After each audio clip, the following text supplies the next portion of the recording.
Sinisilip naman ang pulisya sa kaso ng pagkamatay ng isang grade 7 student sa Taytay, Rizal na hindi taga-eskwelahan ang nambugbog sa biktima. Yan kasi ang depensa ng mga magulang ng 4 na estudyanteng itinuturong nanakit sa biktima. Balitang hatid ni Steve Dailisan.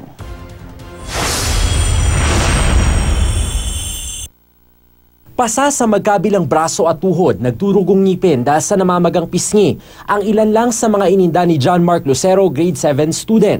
Pumanaw si John Mark nitong Biyernes dahil sa leukemia. Pero bago makomatose, naikwento niya sa ina at doktor ang umano'y pananakit sa kanya ng 4 na kaklase sa Manuel I. Santos Memorial National High School nitong March 24. Ipinatawag ng pamunuan ng eskwelahan ng mga bata at kani-kanilang magulang. Nagulat nung siya nung may balita kahapon ba yun? Yung insidente ho ng pananakit? Wala po. Pinausap ko na po yung anak ko kanina. Sabi naman po niya, hindi nga daw po nila nilalapitan niya kasi tsaka tahimik nga daw po yun eh. Sabi raw ng mga anak, nagpasaklolo pa nga si John Mark sa kanila dahil daw sa banta ng pambubugbog ng hindi pa kilalang outsider. Minsan na galing sa school, mama meron akong kaibigan na pero hindi naman namin siya masyado kasi tahimik. Inaabangan siya sa labas. Yun lang, hindi ko na inintindi ni Sir, gawa ng busy rin po kami. Lalo tuloy na bagabag ang nanay ni John Mark, pinalalabas umanong kasinungalingan ng mga naikwento ng kanyang anak. Hindi po ba hindi na nagsusumbong yung anak ko, tapos ngayon yung kwento niya hindi pa mapatunayan. Ano pa kung hahabulin ko doon? Wala na yung anak ko. Totoo po yun dahil nakikarami nga po kami sa inyo.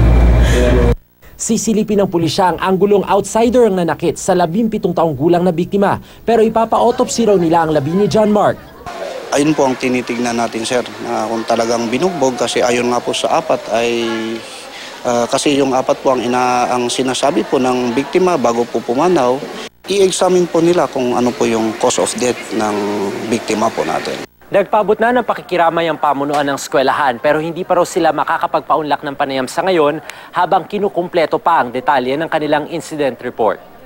May sistema raw ng anti-bullying sa paaralan at dadagdagan din ng regular na seminar para maiwasan ito.